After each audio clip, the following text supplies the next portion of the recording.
Chapter 4, Part 3.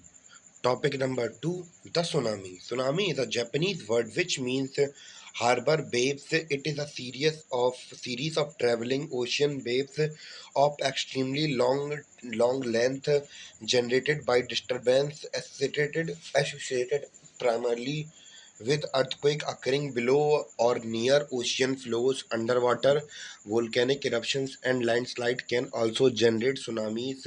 Tsunamis are the threat to life and property to anyone living near the ocean. Large tsunamis have been known to rise over 1,000 feet, while tsunamis 10 to 20 feet high can be very destructive and cause many deaths and injuries. Topic number 2.1, causes. Tsunamis are generally caused by earthquake. Not all the earthquake generated tsunamis. To generate tsunamis, earthquake must occur underneath of near ocean, be large and create movement in the sea floor. All oceanic regions of the world can experience tsunami, but in Pacific Ocean there is much more frequent occurring of large destructive tsunamis because of the many large earthquake along the margin of the Pacific Ocean. Other less common causes of earthquake are submarines and submarine volcanic eruptions, and very rarely large meteorites impact on the ocean. Topic number 2.2, propagation. In the open ocean, a tsunami is less than a few feet high at the surface, but its wave height increases rapidly. Its shallow water tsunami uh, wave energy extend from the surface of the bottom in the deepest water. As the tsunami attack the coastal lines, the wave energy is compressed into much shorter distance, creating destructive life threatening waves. Where the ocean is over 20,000 feet deep, unnoticed tsunami wave can travel at a speed of a commercial jet plane, nearly 600 miles per hour. They can move from one side of the Pacific Ocean to the other in less than a day. A great speed makes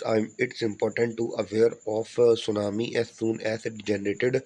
Scientists can predict when a tsunami will arrive, since a speed of waves varies with the square root of the water depth.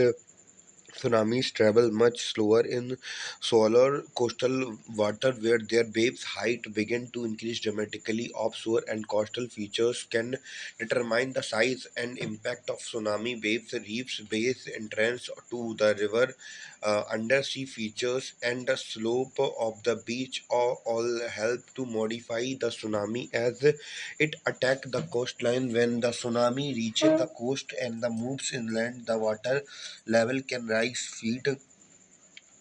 In extreme cases, water level has risen to more than 50 feet per tsunami of distant origin, and over 100 feet of tsunami waves generated near the earthquake's epicenter. Topic number 2.3, consequences. The consequences vary from the loss of livelihood from for fishermen to unknown damages of coral reefs and flora and fauna. It may take years for the coral reef to get back and balance, and mangrove stand and coastal tree plantation get destroyed or severely affected. With so much sea water coming inland, salination is another effect that not only makes the soil less fertile to support vegetation but also increase vulnerability to erosion. The impact of climate change and food insecurity for human. On the other hand, fisheries, housing, and infrastructure are the worst affected. Topic number 2.4, warning and mitigation. Major tsunami warning centers are Pacific Tsunami Warning Center PTWC, the Tsunami Warning System TWS in Pacific, comprised of 26 participating member state, has function of monitoring seismological and tidal stations throughout the Pacific basin to evaluate potentially tsunamis, genic earthquake, and dismantling tsunami warning information. The Pacific Tsunami Warning Center is the operational center of the Pacific TWS, located near Honolulu, Hawaii Warning Center is operation center of the Pacific TWS located near Honolulu, Hawaii. PTWC provides tsunami warning information to national authorities in the Pacific Basin. Second, the Alaska Tsunami Warning Center (ATWC) is the Palmer, Alaska, serves as a regional tsunami warning center for Alaska, British Columbia, Washington, Oregon, and California. Third, Indian Tsunami Early Warning Center (ITEWS). The Indian Tsunami Early Warning System has responsibility to provide adversaries to Indian mainland and the island region, acting on as one of the regional tsunami adversaries services provider RTSPs for the India region or Indian Ocean region. ITEWS also provides tsunami adversaries to the Indian Ocean rim countries along with Australia and Indonesia in order to confirm whether the earthquake has actually triggered a tsunami. It is essential to measure the change in water level as near to the fault zone with a high accuracy. There are two basic type of sea level gases: coastal tide gauges and open ocean buoys. Tide gases are generally located at the land-sea interface, usually in location of somewhat protected from the heavy seas that are occasionally created by storm system. Tides gases and initially detected tsunami waves provide a little advance warning to at the actual location of the gauge, but can provide coastal resident where the waves have not yet reached and indicate that the tsunami does exist. Its speed and its approximate strength. Open ocean tsunami buoys system equipped with bottom pressure sensors are now reliable technology that can provide advanced warning to the coastal area that will be first impacted by the tsunami before the waves reaches them, and nearby tides gauges ocean. Open ocean voyages often provide a better forecast of the tsunami strength than the tide gauges at the distant location. Apart from the technology, we can also use natural barriers to mitigate the effect of tsunamis. Coral reefs act as a natural breakwater, provide a physical barrier that reduce the forces of wave before it reaches the shore, while mangrove forests act as a natural shock absorber, also soak up destructive wave energy and buffering against a coastal erosion. Volcanoes. Topic number third. The word volcano is derived from the name of volcano. A volcano island is the Aloyan island of the Italy, whose name is turned originate from the Vulcan, the name of the god of fire in the Roman mythology. Volcano is a vent of an opening through which heated minerals consisting of water, gases, liquid lava, and rock fragment are equipped from the highly heated interior up to the surface of the earth. The layer below the solid crust of the earth is mantle. It has higher density than that of crust. The mantle contain a beaker zone called astronosphere. It is from this that the molten rock material find their ways to the surface of the material in the upper mantle portion is called the magma. Once it started moving toward the crust or it reaches the surface, it is referred to as lava. Volcanology and or volcanology is a term given to the study of volcano, and scientists who study them are called volcanologists or volcanologists. Topic number 3.1: Volcanicity. Volcanicity, including all those processes in which molten rock material or magma rises to the crust to solidify a crystalline or semi crystalline rock. Some scientists use volcanism as a synonym for volcanicity. Volcanicity has two components. One of them operate below the crucial surface and the other above the crust. Example: the endogenetic mechanism and the exogenous mechanism. The endogenetic mechanism include the creation of hot and liquid magma and gases in the mantle. and the crust their expansion and upward ascent their institution and cooling and solidification in various forms below the crystal surface. The exogenous mechanism included the process of the appearance of lava, volcanic dust, and ashes, fragment material, mud, smoke, etc. in different form of earth surface. Topic number 3.1.1, causes of volcanism. The mechanism of volcanism and the volcanic activity are associated with the several processes, such as first gradual increase of temperature with increased depth at the rate of 1 degree Celsius for every 32 m.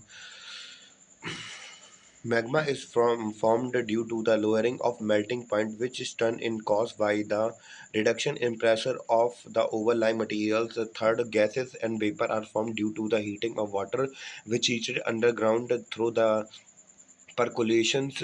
Fourth, ascent of the magma forced by vast volume of gases and water vapor. Fifth, the occurrence of volcanic eruption. Topic number 3.2, component of a volcano. The volcano of explosion type of has have a volcanic cone which is formed when the erupted material accumulates around the vent. The vent is opening of a circular shape at the center of a cone. The vent is connected to the interior of the earth is of by a narrow pipe. The volcanic material erupts through this pipe. A funnel shaped hollow at the top of the cone is called the crater. Topic number 3.2.1, types of lavas. There are two main types of lava.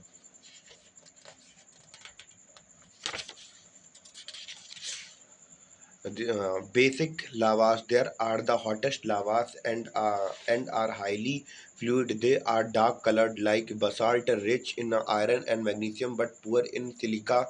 They flow quietly and are not very explosive. They affect extensive areas, spreading out as thin sheet over a great distance before they solidify. The resultant volcano is generally sloping with a wide diameter and form a flattened shield or dome.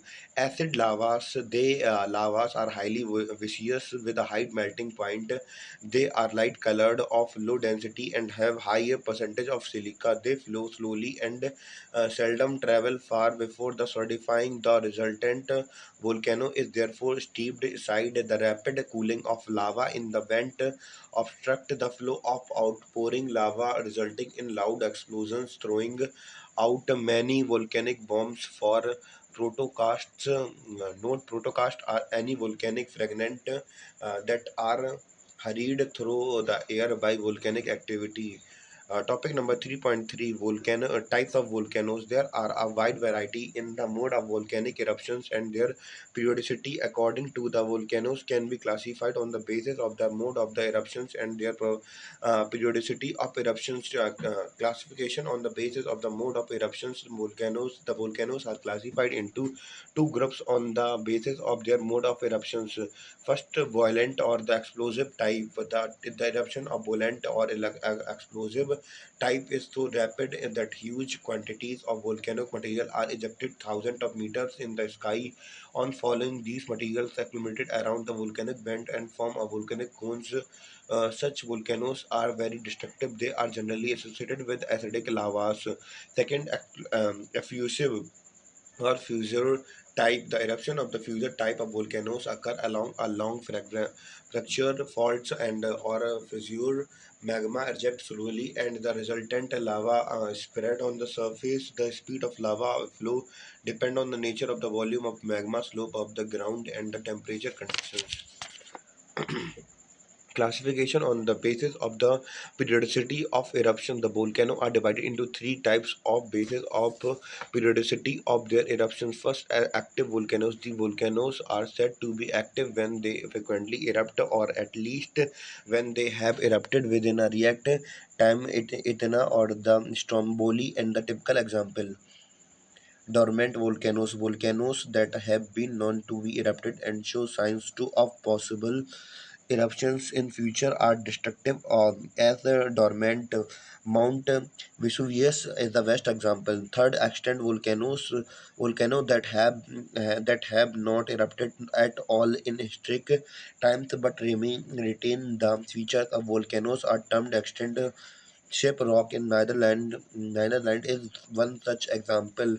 All volcanoes pass through active, dormant, and extinct stages, but it is impossible to be thoroughly sure when volcano has become extinct. Topic number 3.4. Volcano landforms. Various landforms are created due to the cooling and solidification of magma below the Earth's surface. The lava on the Earth's surface. Some relief features are formed due to the accumulation of volcanic material. The volcanic landforms are grouped into two